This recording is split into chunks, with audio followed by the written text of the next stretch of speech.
Carnlann Community Association, the first meeting was held in my sitting room in 22 Slaughtneil Road. Niall, John Donnelly, now I'll get mixed up now, Bernard Kearney. It was my sitting room anyway, and Thomas of course, and I was the tea lady. I think from memory, as a camogie player, got up the road to training about 5 times a week. When the building was being built, that's when I first started inquiring what was being built here. It's only whenever the part-time administrator job was advertised that I really got a full understanding of what it was about a bit more anyway at that stage. I think it might have been Niall O'Kane who spread the word about the knee skull and was recruiting numbers. There's probably about half a dozen started off over Slaughtneil Club in the wee mobile back in the day. I'm Anne-Marie Cassidy and I seem to be involved a long time. Thomas was always in the know about the Irish, being a friend of Niall's, and we in 1994, Ceantar went to the knee skull, which was up on their pitch at the time, Slaughtneil pitch, and 6 more followed, and no regrets. Bhíon déanamh touchin de réir chéile agus mar hampla ísgrúpa sogam tuas na nóidí deireadh na hachtútaí ní raibh able fearan mínar a chuir le chéile Hacarmid scoil go bóthar seoí agus bhí sogin chuig bhhaint in éidirn an áite bhaint amach gur sin a rud a bhí na tígéirí dhéanamh mar bhí na páistí có lífa sin agus iad go thóg agus hanigmuid bhála leithre agus hasamid planál fanne ní scoil bhhaú agus Ghaeloideachas a bhhaú in san cheantar. Tá dlú bhaintseach am héan leis sin Ghaeloideachas agus leis an Gaeilge. Tógáil le Gaeilge mé a mé first ar bhuathar seoí Gaeltacht Arbach níorthar na Charrach agus drastal mé héan ar bhunscoil phobal first an chiad bhunscoil in sna 600.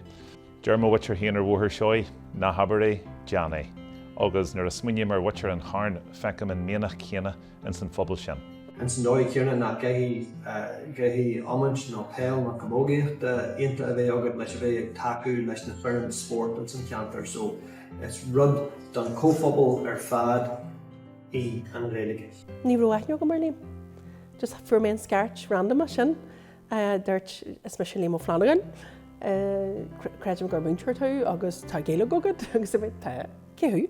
So, and then sin then dé séarm san main sas the chart. Agus ceamara ag a ré ag a réon bhí dí casa luí because of réidir Sarah Kelly 20 lí síle agus bhí muid go bar an Gary Shachtainine mar mehel libre cóphobal bhí se special an Cenneil Barú agus an Cenneil hacht le chéile insinne agus hacht le chéile fís a bhí a tarú bhí agad gur rudan seach specialta ar bonan sin. Bhí an rud chó nua sin a sinam just ag crí lár an rud seo chreidmid John. Chreidmid rómid ag deanú rud iontach ar fád don na poisí, don phobal. I started with Carnlann in probably about 98 when I just went there to help out and clean, and then I started, whenever the shop opened, I worked in the shop.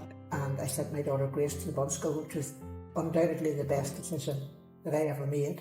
And I hopefully encouraged other people along the way to do the same. I was worried that we were going to make them different from their club and all, but especially when they were going down past their own local primary school. All my other children went to English medium school. I actually went and spoke to the headmaster in the English medium school, who must have been a secret Gael goer, and he's a balance screen man, Malachi Kelly, and he says if I had to do it, I would be sending them to the bun school. So that sort of helped in a way, because I thought, well, you know, I knew nothing about Irish medium education. at all. And it was a leap of faith, basically. And I'm sure all the other parents will tell you the very same. And I'm glad I made that leap because look at where we've come and look where we are now. Dúirt mé héan ar ceis na Gaeilge ná. Nuair tá spéis éan nó anmhí a gáilteart na coitibhrethe. Nuair a dhéanann lucht a dúlra ná deanann siad an gráthag ina chónaíonn siad a críomhnú, a hallailt, a leidrú, so dúis go dúirt tú an deis is fearr don éan sin nó don féalcán sin nó don anmhí sin a bhabhal de heachtar réisiú sa léiríodh agus bheith níos léidir go dagal lena coitibhrethe. Agus tá an Gaeilge iomlán mar a gcéarna.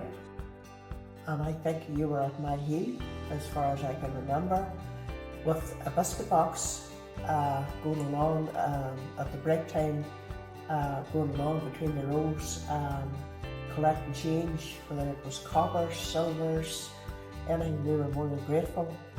And I think we had been talking to Niall when we finished out of the gate, and we had quite a successful day, but financially it was ongoing all the time. We were under pressure and had to keep going. But I mean, everybody involved in the school was more than willing to do that, to give it the heave-ho. There was a few sleepless nights. I was worried was making the right decision, was this going to work, and I have no regrets. That first step was the hardest. The following September, Eilish went number 2 and right down to number 7, and it was unbelievable, incredible decision. Never regretted it, never once. The opportunities they got, they just were everywhere. Cinn aim ar an marí seo. Seo síhan cinn áte first bheith. Fuairmuid ó ansin sogin ó dearafar agus tá sé daine ag an síhan. Bhí An Carn aici tá sé a legar chiúil thug mami ar a legar chiúil go dtí daoine eile. Well, drastal me se ar níoscail cheantar agus an sin drastal mé ar bonscail léiríodh agus an sin ar bhag muid isteach go bonscail ní bríd an sin, so bhfuil lean me se ra fréidir Ghaeloideachas agus an cinál na cimhníí tá agamsa na gur pobl thart timpeall orm an tamar fad cóphobal leidir a bhí an bhí imachtaí ar leighon de rinne bhí freastal ar an Ghaeloideachas agus bhí me déine an ag taú leis agus ag freastal ar na haimachtaí ar dus agus an sin in é sin bhí muid ag codú maithigh na haimachtaí sin na haimachtaí a bhí curtha ar fáil dúine ar bhí me déine níos uaige agus bhí me déine gur codú ar fáil duna daoine bhí teachtain ar né.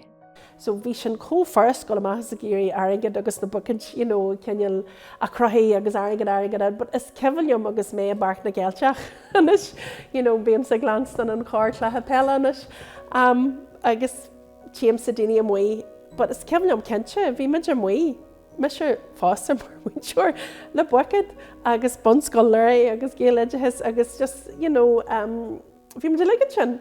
But bhí ahan daon, bhí na tuismóí le gan, so sin an rud a bhí na deanú. So yeah, ar Éileann. Well, I think they had an identity, really that they were from the Irish school and everybody seemed to be aware of them, and they were, I think at the beginning people were wanting to see if it would prove itself, and it certainly has beyond any measure that we could have ever expected. And the children themselves felt that they had something special. Cocaí a feach ócáid go difriúil is a bhí se ar bhíidir sí sa bailad fríte géal scoileacht, páistí a reachtáil thart agus a Lord Gaeilge le chéal agus le daoine eile agus iad cur agus cúig agus sé bliana díos. So bhí agin mar leanaman gur siad a bailad bhhaine don our páistí. Well, bhí a gcónaí ruúlaigh an spéisiúil de faoin cheantar faoin Gaeilge agus faoin na daoine atá le thart agus an mthain atá go muid tógáil ruúlaigh agus atá an glúin ní sinne ané an bonfáinte a thógáil agus an eis go glúin sagamsa agus an glúin ág cos le éilis ag tógáil agus na deisna atá chur ar fáil tá sé just go hénta. Yeah, do glachan mami rangan a Gaeilg an luan ach níl sé dadí mar de dadí ó tíorón, so ní rinne sé Gaeilge. Sílam go bhí Gaeilg ag mami agus dadí pops má dadú, agus bhí si géirí le cinneal an Gaeilg sa teile, so bhí si géirí muide chur mar ní chur si cíomha mar cúnaí muid in Ballyronan agus ní ró scáil Ghaeloideachas, so cinneal bhí mami géirí cinneal ag dul sa teile, mar ní thuí Carnlann na shuntasach na bliana Jennifer mami ar bí on, so bhí si géirí cinneal sa teile. At the beginning when An Carn started out, it was very much community, all about community and delivering services. That changed. We had to diversify because we had to become a wee bit more business minded to become sustainable. So that is where the social enterprises came on the agenda, I suppose, as they say. The shop, the cafe, the houses, all are now income streams. They're employment generators for the community. Other projects like Carnlann were something that was just an unbelievable opportunity that presented itself. Not at the same time as building 3 different extensions, which wasn't ideal, but sometimes when you're in these things you just get on with it. But that diversification into those different areas has opened up so many more opportunities for our community to thrive in. It's also opened up so many more opportunities for us to be able to attract visitors, also to attract new funding pots. Basically, what I've learned over the years is you have to be able to move and be able to change and diversify. Hannig an deis hankin le písa den seantar arsa a cheannacht hapamuid an deis an charman dúlra tágin mar microcosm don tíorgra a bhí an ceann bliana han. Táhat a heile an obair a gar táthar na tionscadúil éireachta agus dúlra agus ná tá chuilseo fhí chumrice an chuman pobl agus tá seoigh frás an dáthran a tá pobl a thuirtaisteach an tá chuilegan tá amachtaí mar meachas a táitnimh don í seoig agus tá gine fásta réon or sin tá de chuirlas an timpla Gaeilge rud tá aonanta táhata a hamáile sin tá mór phobal a tháirtaisteach a bhaile cúrsaí dúlra agus le cíine le hálas agus úsáid a bhaintas an chuileann nuair sáisiínta thugan í. Heag daoine an tam sin thart an seo, heag an chiad scafte sin daoine a chur páistíiste ag an chiad gléil scáil agus a thuí mon ibre ag chur crindara agus a bhí gobar ar an slíú ar an chosan agus ag í daoine bhailg an na háite seo agus gur títhe thógáil. Heag siad go rud ile chumasa é. I feel like Carnlann, when I started here, it had, there was a few, what would you say, festival-like events or reenactments, or a few things had already happened by the time I had started here. So there was always sort of an interest in running a festival and having those sort of cultural events. So like everything, I feel like Carnlann has grown over the 20 years and has got bigger and bigger. There's the key events now that like gcrích and our concerts and our talks and walks in the mountain and things are something now that is just expected and things that we do every July. But to me, a festival is about showcasing what we have here and being able to not only let our locals enjoy what is on the doorstep, but also inviting in other visitors to get to experience what we do every day.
ceolta isteach an sa scáil nó insta ní scáil agus thuairtí daoine a úsáid na Gaeilge agus twice úsáid na Gaeilge ar bhain léigiúil ag tógáil really ar na gcónaí. It's fantastic to be able to give your children a gift that's linked to their heritage, who we are, what we want to be, and that's not just for local Indigenous people. Everybody should get the chance to learn Irish, and so going to ní school is one of the best ways to give your child the best start. Tá Gaeilge hinda mar níam nó mar snéithe le pobl a cheangal le chéile. Na Carn táthar ina sampla ionach den dóigar féidir le teanga cóphobal a crutha, agus tá pobl tuiche agus urbatha fad na haireann ag arcar an ceantar fog sin in nearsceart deire agus na hectaí atá buinte amach acu. Le feiceáil an féidir lá, rud ag an cos lei sin ina crutha ina bobal haon trí bhean na Gaeilge. Challenging, positive and future-proofed.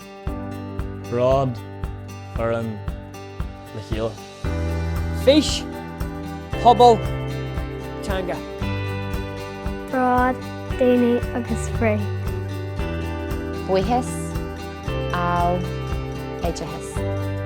Plán, misneach agus brod. Dúchas, muinning, gcrích. Brodúil, pan tohigeal agus gúlbhéanach. Pobl, dúchas, fís. Fís, léiríodh agus raibh.